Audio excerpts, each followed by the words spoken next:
Hello, welcome to Truck Stop Murder and True Crime Podcast. I am Gary Howard, your host, or maybe your chauffeur, taking you on a trip around the United States, truck stop to truck stop, and story after story, and event after event, and cool place to see time after time again. And today's no different. But if you're a return listener, thank you. You 50 or 60 wonderful people, especially the people from Jordan. I'm noticing, I'm seeing I'm on the true crime charts out there. Thank you for making it happen for me. Also, so thank you. But if you're a new listener, let me tell you about what I do. I am a truck driver. I travel for Prime, or I lease a truck through Prime Express, Prime Inc. I mean, and I travel all the 48 states. And during this time, I have to stay at truck stop for my 30-minute breaks or 10-hour. Every day, have to take a 10-hour break where I stay at a truck stop. So on this, I'll talk about what that truck stop had, maybe something around it to do, the truck stop, and a murder or crime that happened nearby it. So today is no different. Today brings us to Collinsville, Illinois. The truck stop that I am talking about is one that I've been to a few times. I actually have a funny story that I'm going to say once I get done with the truck stop. Well, let's talk about it now. I was parked at this truck stop, and this is one of the only places. I know a lot of people talk about lot lizards and whatnot, but this is the only place, or maybe twice, two. Well, this one place I'm not for sure about in Waco, Texas. So she was a lot lizard now, or she's one of my company. She asked me if I was good, and I kept saying yep, yep, and she kept asking me, "Am I good?" And I didn't dawn until afterwards. But this place, I know for sure. I stopped there, and the same girls constantly asked me for money. Now, not her. Now, one day I was at this pilot. This pilot's right there. Travel Center. It's right there by the racetrack. I'll get to the dimensions. But yeah, I saw this one girl, and I was not going to buy her or nothing like that. Especially after she'd been to like 4 different trucks. But she went in one truck, two truck, and by the time she gets to where my truck was at, I sat there. I was looking at her, and she just kind of looks back at me. I look at her. She pulls out her money, counts it, shakes her head, and left. I'm like, what the fuck? You're rejected by a lot lizard, but that's all right. I told my wife about that. She died laughing. I guess she loves me, but she thought it was funny.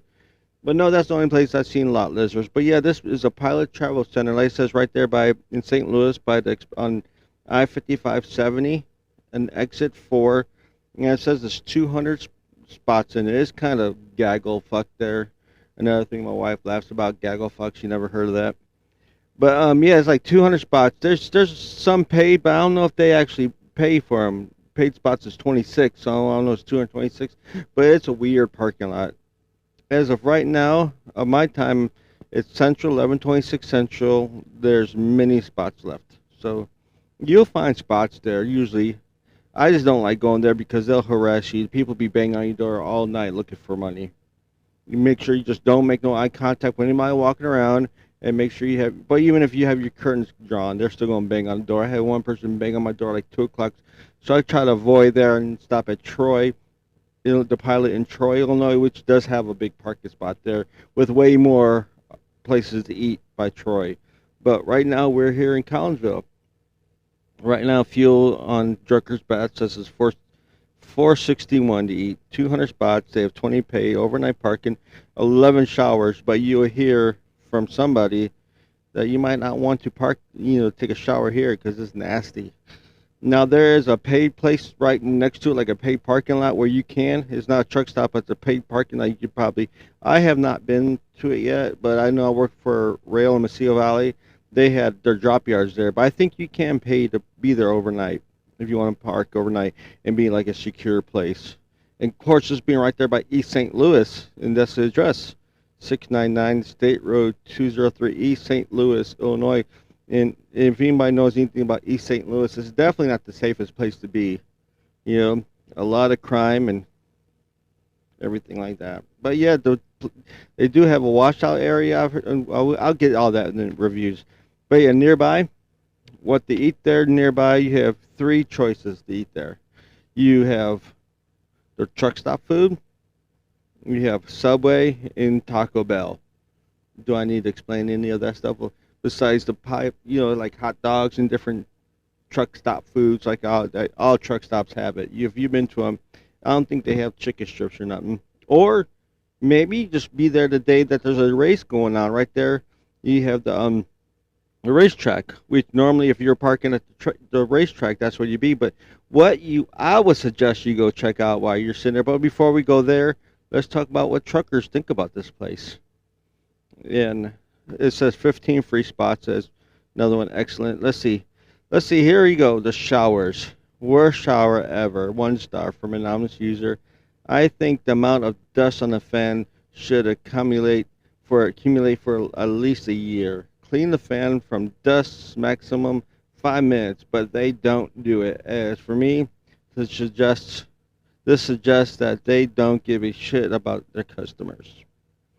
Here you go. Number one. I didn't see, maybe though. This was maybe the manager, the work was out there trying to make some money. Maybe pilot not paying our managers good enough. But this guy says store manager is soliciting herself to drivers. Appalling. Maybe that was her. I guess you need to up the scale rate for pilot managers. Make some money. They won't have to sell themselves. Here you go. Shower 6 is okay, but water pressure is awesome. Very good. When you turn the water on, wait for about 2 minutes and hot water comes out. That is basically like every single truck stop you go to. Probably your house too. Captain Obvious here, putting out the obvious. I mean, when you're at your home and you take a shower, you just don't turn on and jump in for hot water right away. You wait a few minutes. So take Captain Obvious's point advice. Parking lot is great, easy to get spot in the afternoon, and Bobtail easy to get spot at late at night. Good. Like I said, Taco Bell. Here you guys got 4-star review. Taco Bell, no Subway and Taco Bell.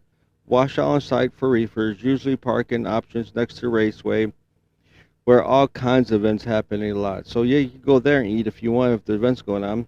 If you don't want Subway or Taco Bell. Subway workers usually have an attitude. Taco Bell peeps are friendly. Here you go. Horrible for AT&T. Here you have AT&T service. This guy, Benny, gave it a 2-star review. Said, nope. This one, I don't even know why. I don't know what his name is. Said, I saved a bunch of money on car insurance by not buying any. Okay. Now here, this guy, a 1-star review. There's a few more reviews I'm gonna go.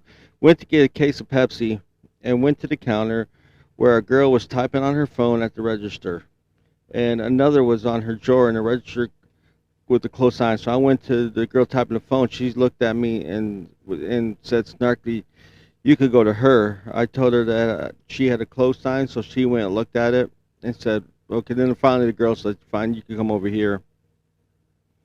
And then by that time, my app is not working. There's more to it, but basically, one of her friends jumped up in front of him, and said that, "Oh, this is from the Truckers app, by the way. Find Truckers Path. Usually, as long as you could type on it, but it's not working for me. I know I'm not prepared. Sorry, but it was working. I promise." One of her friends jumped in line in front of him, and she took care of him first. Okay, so let's move on. Place is trash and getting worse. Showers don't work. Employees, even trying to get them fixed, don't want to clean the bathrooms. Is a mess. Have no toilet paper. I would recommend not stopping. So, on a final review, I was trying to find it. I saw it earlier. I just can't seem to find. When I look at these reviews, I go straight off the app, like I said. And there's one review I want to leave off of because it's hilarious. First of all, majority of if you go on Truckers Path, you can find a lot of people just bitching about the showers. But one guy, he did not like the idea of that racetrack there. He gave it a 1-star review, and not how he put it, but it was a pretty short. He says it's big enough parking, but with the racetrack across the ways, you could hear everybody fingering their sister in their car or something like that. I wanted to read it, but yeah, you could hear people finger banging their sister at the redneck with across the street at the truck stop at the racetrack. So while you're there, where can you go visit? You could go visit what my wife pointed out. We were on the road one time, and she pointed out the Cahokia Indian Mountains is like right there. You could go to the racetracks and intermingle with all the rednecks and hillbillies, but check out Cahokia Mound State Historical Site, World Heritage Site. Now, this place is actually kind of cool. I know when you think of cities, you think of big cities like Chicago with all the skyscrapers, New York, LA and all that, big skyscrapers, stuff like that. But it was not always like that. So Cahokia Mounds, these are like the original cities.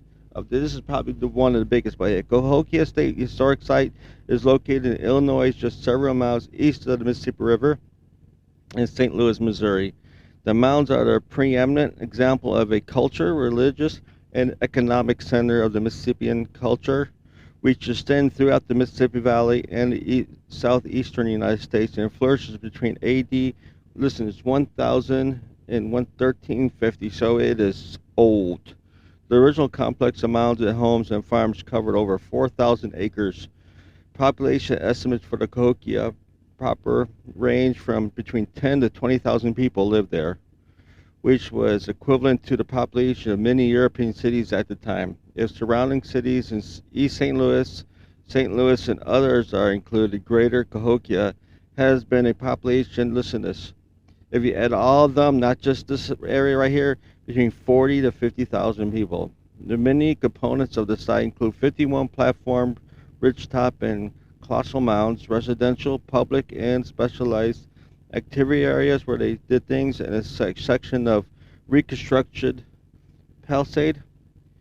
Dominating the countryside was Monk's Mound, which is huge. You can see that from 55, actually. There are a lot of mounds, but Monk's Mound, that's just the biggest one. It has like two levels. One level is not that bad, but the second level, it's really steep, so you'll get winded climbing it. So there you go. And plus, a lot of the mounds are kind of small. They're building something to let me see, what would that be? The west of Monk's Mound. But there's a lot of mounds. There's a lot of hiking. There's a museum there, but it's closed due to remodeling, so you can't go there. Hopefully it'll be open pretty soon. Tells you the history of the Cahokia people. But there you have the truck stop, Monk's Mound, Cahokia Indian. And plus, one other places I do want to go to, if you do travel a lot, Poverty Point, Louisiana, is probably the closest thing you can get to Cahokia. But that's way different. But anyhow, let's move on to the murder. The case I'm going to cover today is a murder, but it's a lynching style murder that happened back during 1918. During actually April 5th, 1918, it happened right during the time of World War I was happening.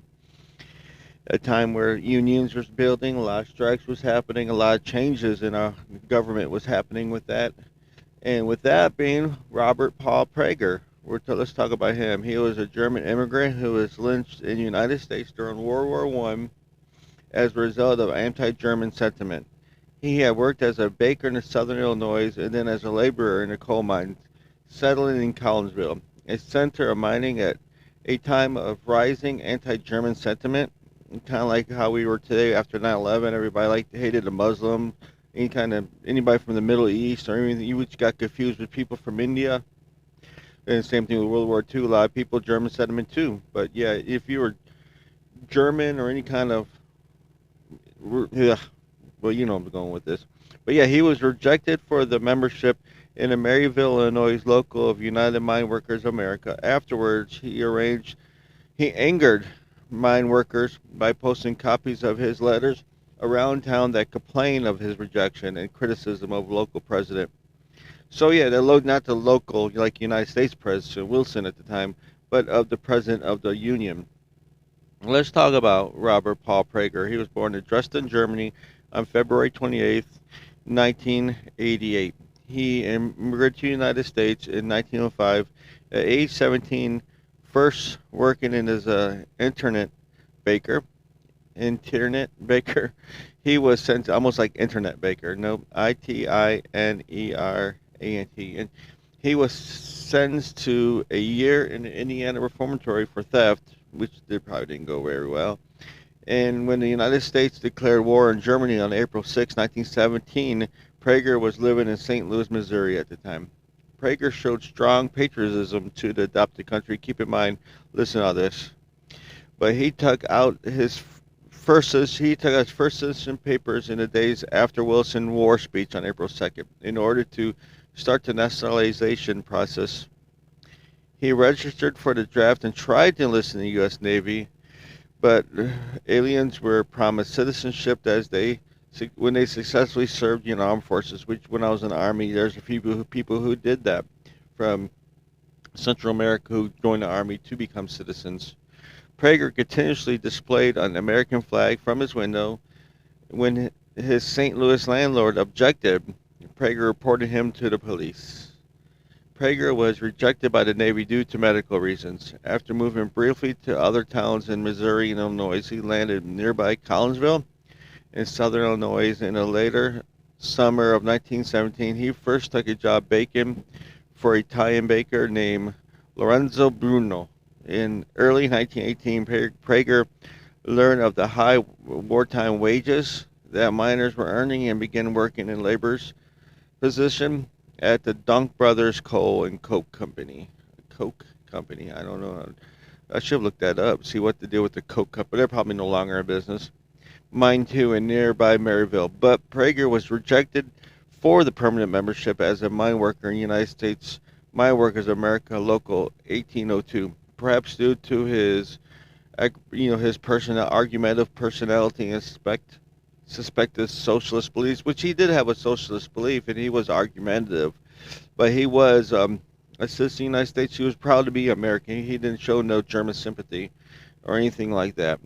Now, I was going to add all the labor issues in Collinsville, but I'm just going to go straight to the lynching because, in short, there's a lot of people, a lot of companies are trying to unionize different companies, stuff like that. There's a lot of strikes, a lot of strike breaking, everything like that. So the tension around Collinsville was very high at the time. So they were looking for some kind of way to, exhaust that, try to get that anger out. And guess who was in the line of it? Poor old Prager. German, World War One going on. We're at war with Germany. So let's talk. Prager's application to join the UN Local 82 was rejected on April 3rd, 1918.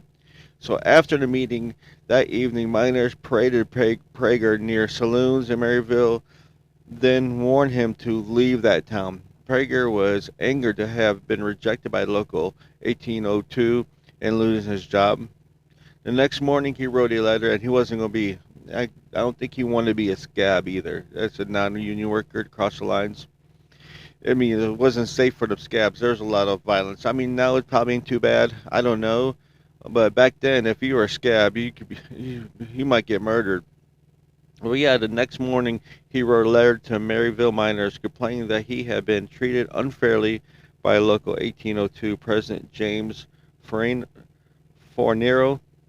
He said, I have been a union man all times and never once a scab, strikebreaker, like I said. Prager said he denied accusations that he was a German sympathizer. He wrote, I am heart and soul for the good of the U.S. I am a German birth, and which was an accent I cannot help. Well, first of all, you should never be ashamed of where you're from, But I guess, I mean, then again, I am from the United States. If I was from another country, it'd be kind of hard to. But now I would like to hear people's opinions about that. Message me at trucks.murder@gmail.com or on any of my social media pages, which I'll leave at the end. So on the afternoon of April 4th, he posted copies of this letter near a Maryville mine and nearby saloons, which pissed off everybody. Leaving work at the end of the day, the Maryville miners were enraged to see copies of Prager's letter, a containment of about six Maryville men went to Prager's Collinsville home and took the 100 block of Vanilla Street, bringing along dozens of men who had been drinking in a nearby saloon, drunk. The man, so yeah, like I said, angry, drunk, unionized scabs going on, losing their jobs, and Prager right there.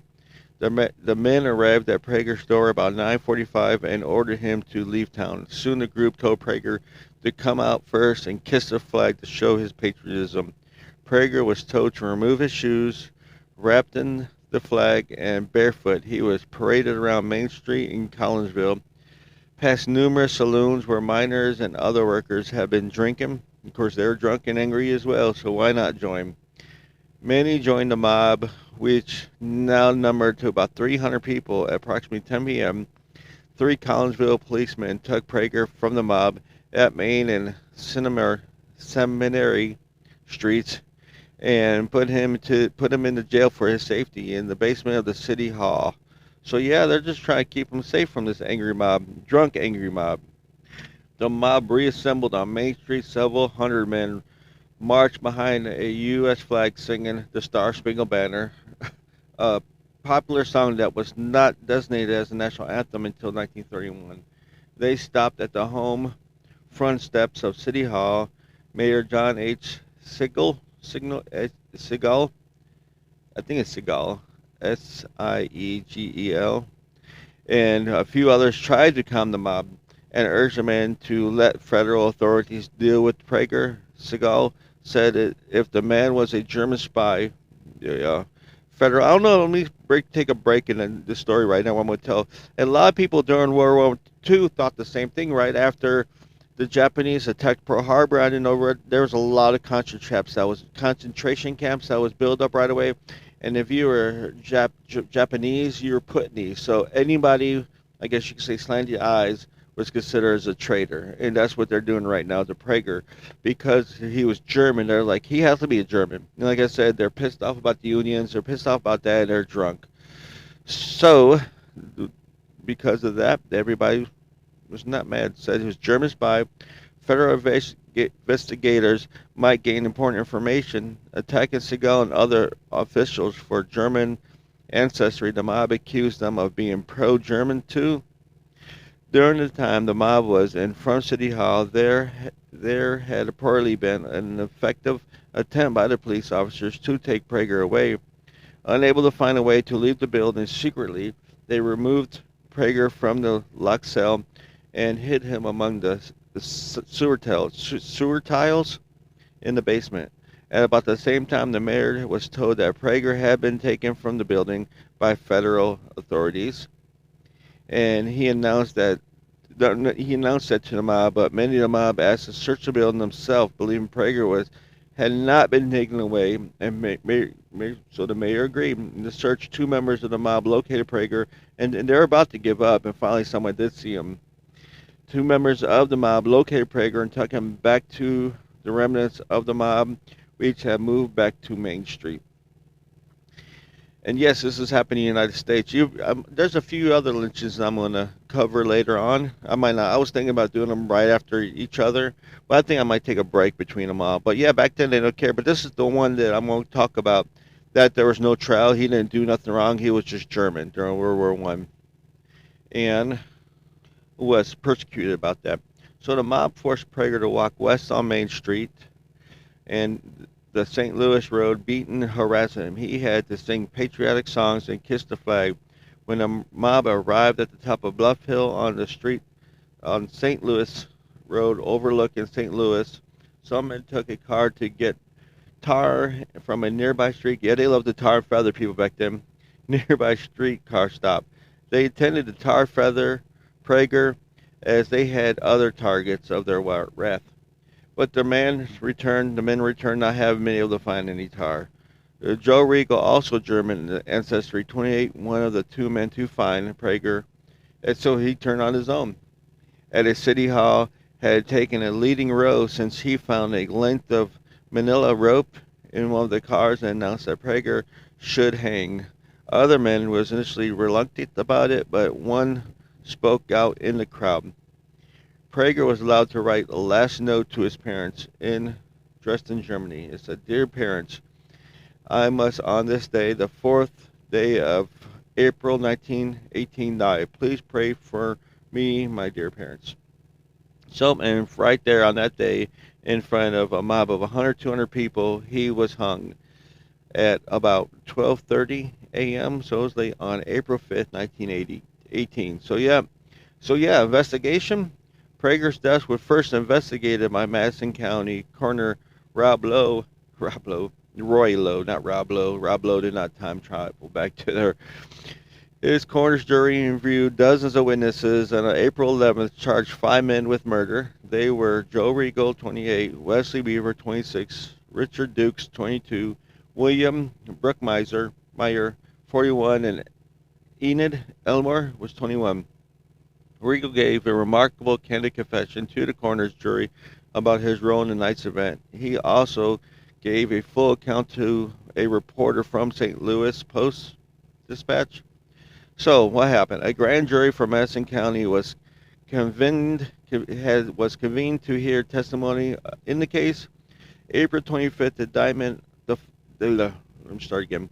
On April 25th, they indicted the 5 men previously charged and 7 others for the murder of Prager. Additionally, suspects included Charles Kramer, 20, James DeMattis, 18, Frank Flannery, 19, Calvin Gilmore, 44, John Hallworth, 43, and Cecil Leamore, 17. The 12 men to be indicted, George Davis was never further indicted or local. He was not prosecuted up.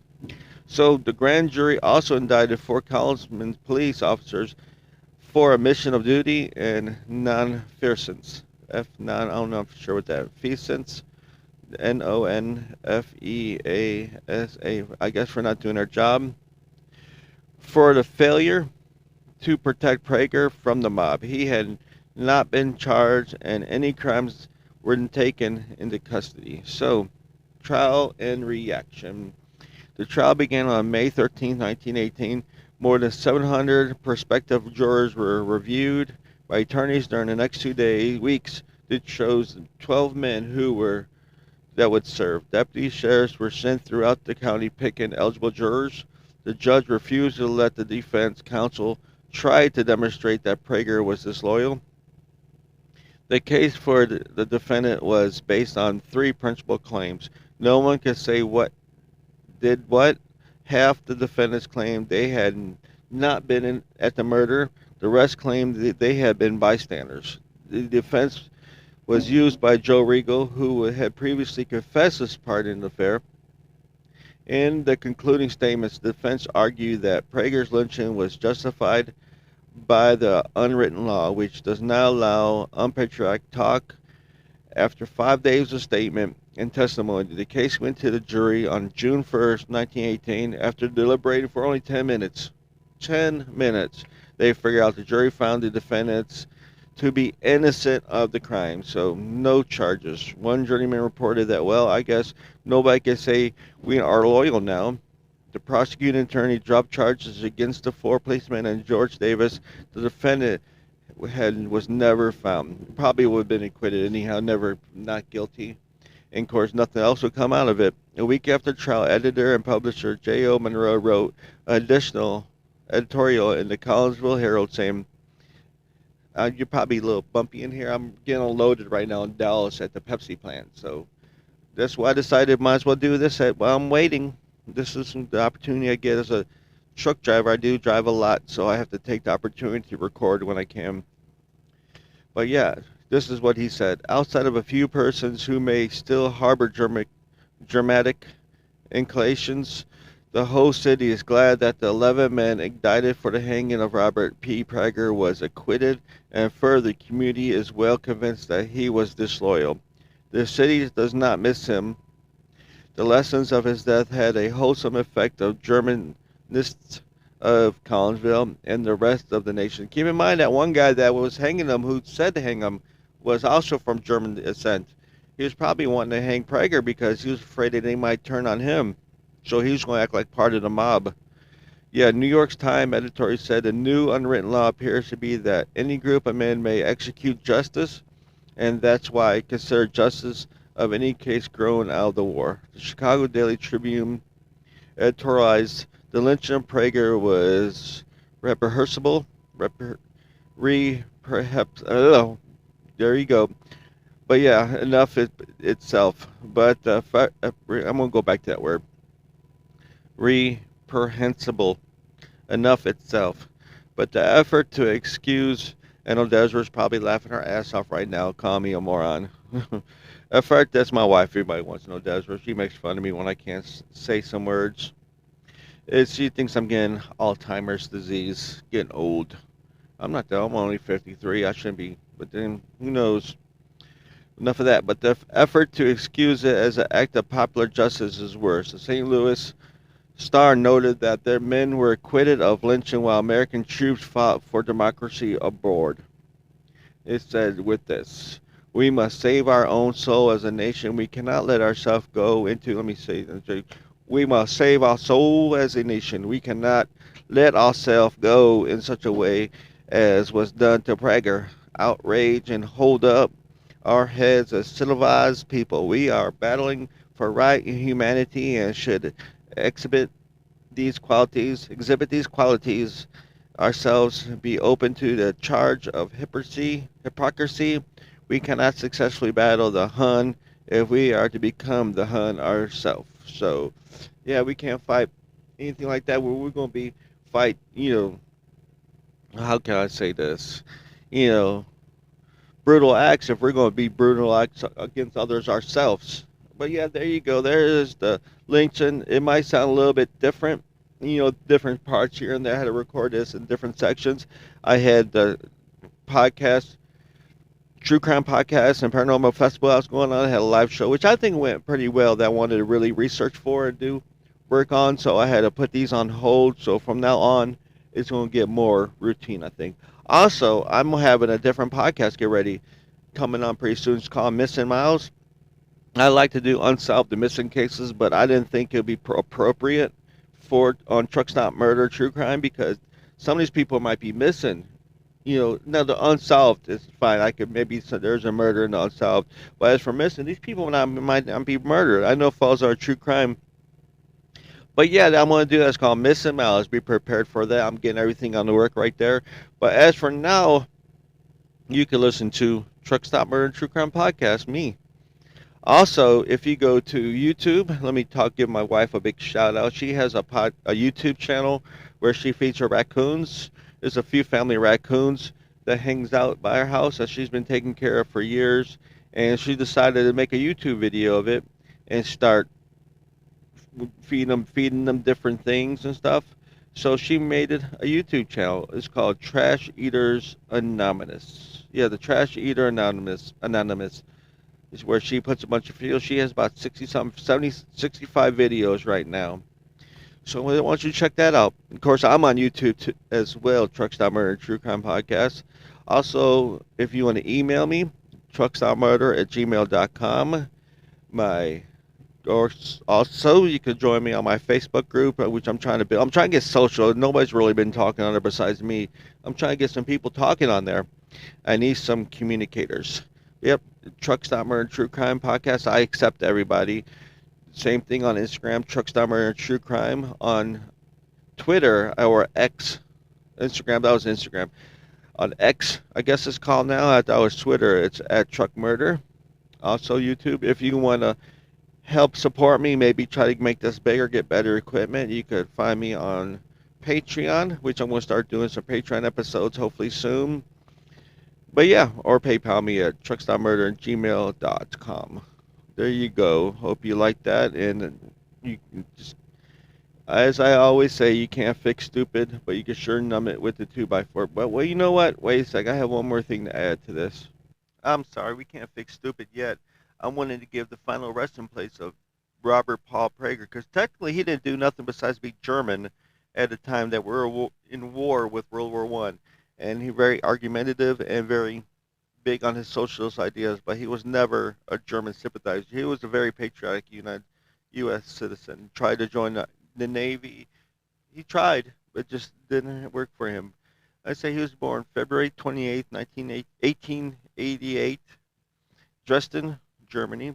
His death, he was lynched April 5th, 1918, at the age of 30. He's buried at St. Matthew Cemetery in St. Louis, Missouri. If you want to know where it's at, he's on the road behind the office, up a bit on the left. His memorial ID is 103-91708. So you could go there and pay respects to him if you want. So, but now I could tell you, you can't fix stupid, but you can. Let's read what it says. Robert Prager was a 29-year-old coal miner, Southern Illinois. When he was taken by a mob and lynched on April 5th, 1918, he was thought to have uttered anti-American slogans, and the locals thought that he was a German spy. His final request before being hanged was wrap the United States flag when he was buried, and his wish was granted. The Swiss Council in St. Louis covered his burial expenses. His killers were acquitted of murder, and he was the first German national lynched in America during World War One. There you go. Pay respect to him if you're in St. Louis area. Now, I promise this is it. You can't fix stupid, but you can sure numb it with a 2x4. I'm out of here.